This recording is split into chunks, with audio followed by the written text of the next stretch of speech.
조희연 서울시 교육감 이야기부터 시작을 해보도록 하겠습니다. 고위공직자 수사처의 1호 사건으로 주목을 받았었는데요. 네. 조희연 서울시 교육감의 해직교사 부당 채용 논란 심판에서 재판부가 유죄를 선고했습니다. 예. 어떻게 보고 계실까요? 그 사건은 2018년도 말이었죠.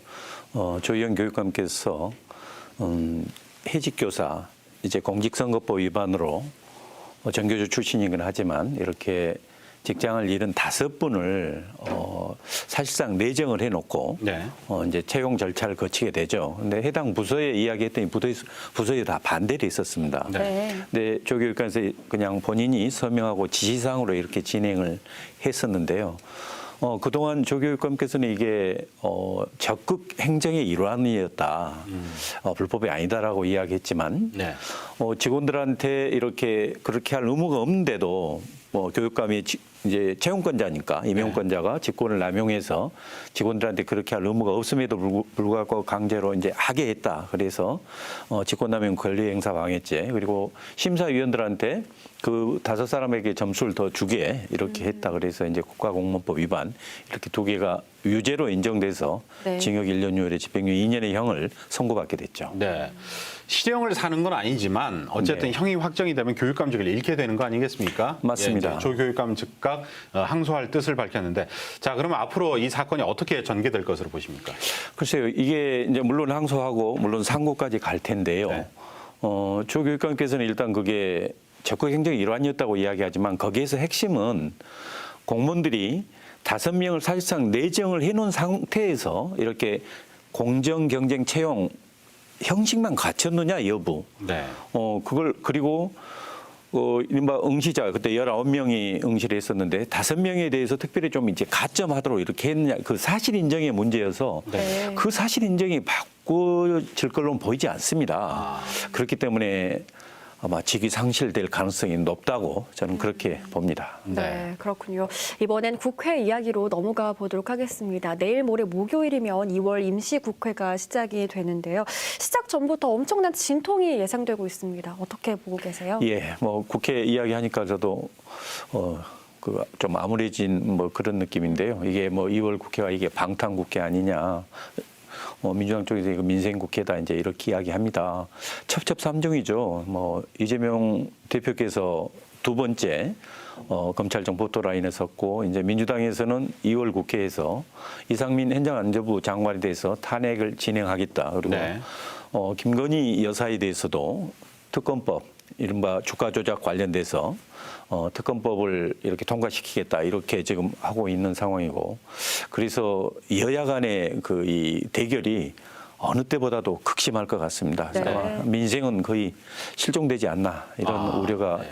특히 지난 연말에 여러 가지 일몰되는 그런 일몰법들 많이 했어야 되는데 네.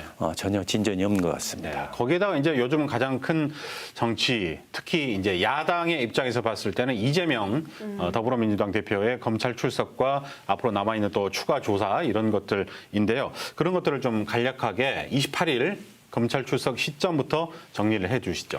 예, 지난 10일에 수원지검 성남지청에서 그때는 수원FC 후원금 관련돼서 이제 그 조사가 이루어졌고 28일 날 이재명 대표께서 출두해서 오전에는 위례 신도시 사업 거기 관련돼서 이렇게 정보 제공 편의 제공 이런 게 없었는지 그거에 대해 조사를 받았고 그날 오후에는 대장동 사업 이른바 초과이익 환수 이런 것들을 제대로 하지 않아서 네. 7,800억 상당의 대장동 사업자들한테 이익을 얻게 했고 그로 인해서 성남도시개발공사에서는 이런 많은 손해를 끼쳤다. 그리고 또 한 가지 이른바 천화동인 1호 거기에 한 428억 상당이 이재명 대표의 사실상 목 아니냐 이제 그런 거에 대해 조사를 했고요.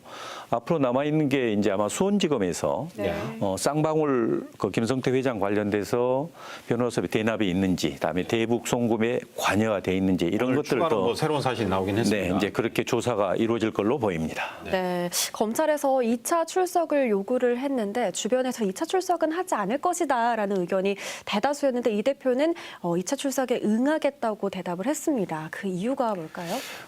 일단 민주당에서는 이 수사 자체가 검찰이 불법으로 야당을 탄압하는 그런 수사이다. 그런 수사에서 정말 당대표 모욕죄기 아니냐. 그런 수사에 응해서는 안 된다라고 이야기하지만 이제 국민의힘당에서는 이건 민주당도 같이 이렇게 뭐 방탄 국회 당대표직을 방탄에 사용하는 거 아니냐 이제 이런 시각이 있을 수 있기 때문에 네. 이재명 대표 입장에서는 오히려 이제 28일 거기 출석했을 때도 그런 말을 했습니다마는 역시 이제 대선 패배자로서 오라니까 간다. 일종의 정적 제거 탄압 이런 구도로 이제 보여져야 하겠죠. 그래서 특히나 출석 요구에 응하지 않게 되면 네. 이제 구속영장 청구 이런 것도 하나의 사유가 되기 때문에 그런 측면에서는 이재명 대표는 이렇게 이제 대선 패배에 따른 뭐 이 검찰 정권의 탄압이다 이렇게 보이게 하려고 하는 뭐 그런 노력의 일환 아니겠습니까? 네네. 거기에다가 뭐 이제 진술을 적극적으로 하는 것보다는 거의 그 묵비권 비슷하게 진술 서로 대체를 또 할 것으로 예상이 되고 있습니다. 네. 자, 그렇다면 이제 검찰은 기소가 거의 확실해 보이는데요. 앞으로의 과정을 또 예상을 해 주시죠. 특히 이재명 대표는 뭐 제1야당 대표이기도 하지만 또 현역 국회의원이기 때문에 네. 현역 국회의원을 상대로 한 재판 회부는 보통 상당히 오래 걸립니다. 네네. 그러다 보니 아마 이제 상반기에 이제 2월 초에 영장 청구 여부를 정하고 적어도 2월 3월에 이제 기소 이른바 재판을 회부하게 될 텐데 그 이후로 첫 1심 재판이 마쳐지는데도 아마 짧게는 1년 정도 네. 그 이상 걸리지 않을까 그렇게 예측이 됩니다. 이제 이게 대법까지 갈 거 아닙니까? 그렇겠죠. 네. 거기까지 최종적으로 끝나는 데는 기간이 얼마나 걸릴까요? 아마 3, 4년? 현 국회의원 임기 네. 뭐 거의 다음 대선 가까이 오지 않을까 네. 이렇게 예측합니다. 그렇군요. 네. 말씀처럼 그 과정에서 총선을 맞이를 할 텐데 당 대표직 유지가 가능할까요? 과거 민주당에는 그 당원 당규 이런 규정이 있었습니다. 부정부패 범죄로 기소가 되면 기소되는 즉시 당직을 정지시킨다는 게 있었는데 네네. 작년 8월에 그게 이제 개정이 됐죠. 다만 단서를 붙여서 정치 탄압에 해당될 경우는 그런 경우는 이제 당직이 정지되지 않는다라는 규정이 있습니다. 네. 그걸 두고 당시에도 논란이 많았지만 현재는 정치 탄압인지 여부를 당무위원회 그러니까 당 대표가 의장인 당무위원회에서 결정하게 돼 있어서요. 네. 아마 지금 흐름으로 봐서는 설령 예를 들자면 제3자 뇌물수수, 배임 등으로 기소가 된다 하더라도 통상의 민주당의 당헌 80조에 따른 그런 당원권 정지 따라서 대표직 상실 그런 경우는 없을 거라고 봅니다. 당내에서는 정치 탄압이다라고 이제 해석을 하면 이미 될까요? 출발부터 그렇게 규정을 지었으니까요. 네. 자, 이제 국민의힘 이야기를 해보도록 하겠습니다. 총선을 지휘할 새 대표 이야기가 나오고 있습니다. 이제 양강구도가 김기현, 안철수 두 사람으로 거의 굳혀져가는 분위기죠. 그렇습니다. 뭐 지난 25일 나경원 전 원내대표가 이제 불출마 선언을 했고 또 오늘 유승민 전 의원도 불출마 선언을 했습니다. 네네.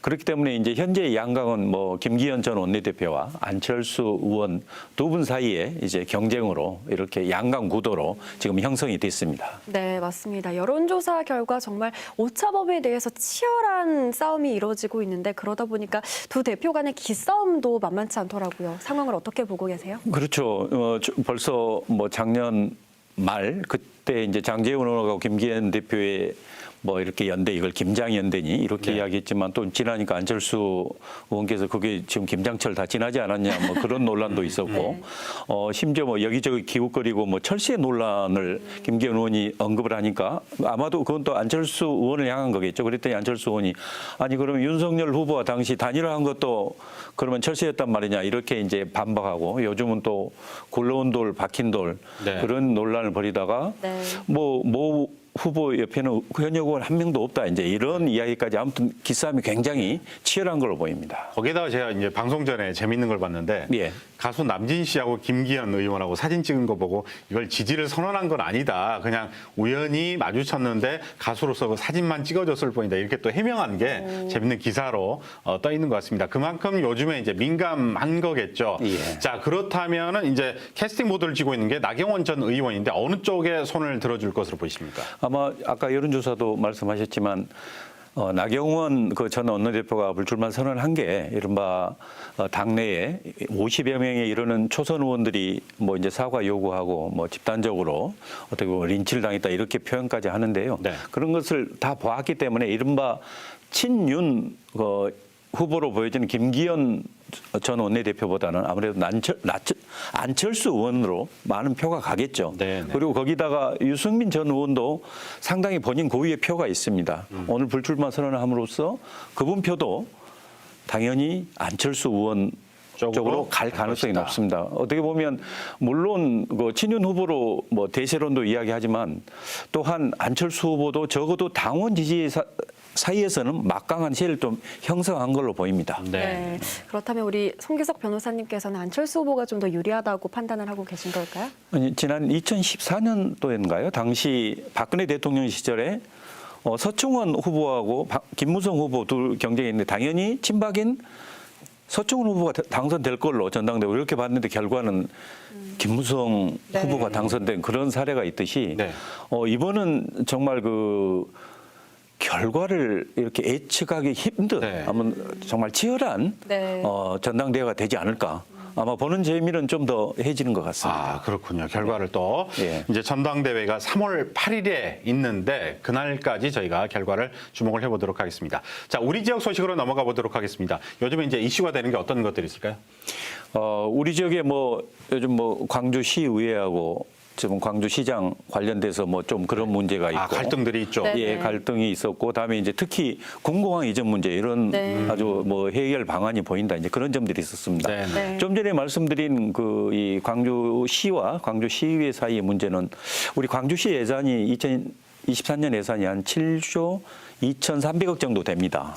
그 중에 약 2천억을 광주시에서 예산을 증액 없이 그냥 삭감만 해버렸어요. 네. 그게 이제 논란이 됐었죠. 그게 시의원들이 이제 쪽지 예산 이렇게 해달라고 요구했는데 그거 받아들이지 않으니까 시의회에서는 그러면 광주시장의 지역 공약 관련된 예산을 다 삭감해버렸던 거죠. 이것은 매우 잘못된 아주 그 정말 보기 흉한 그런 네. 모습이었습니다. 어찌됐건 다시 뭐 화해가 이루어졌고 사실상에 그렇죠. 네. 그리고 이제 3월이면 뭐 추경으로 추경. 예. 그때 그 삭감됐던 부분은 네. 다시 예. 추경으로 해서 다시 예산이 세워질 걸로 보이는데요. 예. 이게 예산 전쟁이니 뭐 시장의 독선적 운영에 대한 견제니 여러 가지 이야기했지만 우리 시민 입장에서 보기에는 정말 꼴사나운 모습입니다. 예. 다시는 이런 일이 일어나서는 안 되겠습니다. 다시 한번 정리를 해드리자면 초유의 사태가 이제 시민들 여러 가지 눈치가 있었지만 극적으로 화해를 하고 네. 조기 추경 예산에 합의가 됐다. 이것까지 말씀드릴 수가 있을 것 예, 예. 같습니다. 네. 그리고 광주 군공항 이전에 청신호도 켜졌죠. 그렇습니다. 우리 이제 광주 공공항 이전 특별법하고 대구 경북 신공항 특별법 두 가지가 있었습니다. 근데 두 개가 약간 유사한 측면이 있거든요. 네. 단 한 가지 대구 공항 이전은 사실 군이 선산으로 이미 이제 이전 후보지가 확정됐는데 우리 광주는 확정이 안 됐습니다. 네, 네. 지난 그 문재인 정부에 있어서도 국방부에 맡겨만 놓고 광주시와 전라남도에 그냥 맡겨놓으니까 단 한 걸음도 나가지 못했습니다. 지난 대선 과정에서도 저도 여러 번 이 주장을 했지만 이게 국가 주도로 사업을 해야 가능합니다. 지금 광주 공공항 이전 관련돼서 기존처럼 기부대 양해 방식 이게 뭐냐면 광주시에서 다른 공공항을 부담으로 해서 만들어라. 그리고 그걸 기부해라. 그러면 광주 공공항 부지 우리한테 줄게. 그러면 그거 상업용지로 다 바꿔서 뭐 아파트 짓고 해봐야 그 돈 남는 거 하나도 없습니다. 그러면 네네. 제대로 사업 진행이 안 되는 거죠. 근데 마침 대구도 유사한 이런 상황이어서 그래서 양쪽 아마도 그 주호영 원내대표실에서 이게 간담회 형태로 이루어지는데 아주 긍정적인 모습입니다. 거기에 이제 가장 중요한 게 정부가 지원할 수 있게 하는 겁니다. 네. 이전 부지의 SOC라든가 뭐 산업용지 뭐 이런 게 만들 수 있게 이게 하는 거죠. 그러면 가덕도 신공항에서 30조 이게 투입했던 것처럼 대구 신공항 거기에 관련된 약 11조 정도 필요한다고 하거든요. 아마 우리 광주 공공항 이전에도 10조 정도 이게 이제 국가에서 어느 정도 들어갈지 모르지만 그 정도 예산 편성되고 국가 지원만 이루어진다면 이번에는 네. 공공항 이전하고 그 부지에 우리 광주 미래 먹거리 그런 산업이 들어설 수 있는 그런 자리가 될 것으로 보입니다. 네, 네. 정말 말씀하신 대로 이제 희망찬 미래 청사진 광주 군공항 이전 특별법이 2월 일단은 국회 통과 목표인데 잘 이루어지고 네. 속도가 나기를 바래 보겠습니다. 예. 네, 지금까지 송계석 변호사와 함께 이야기 나눠봤습니다. 오늘도 고맙습니다. 네, 고맙습니다. 고맙습니다.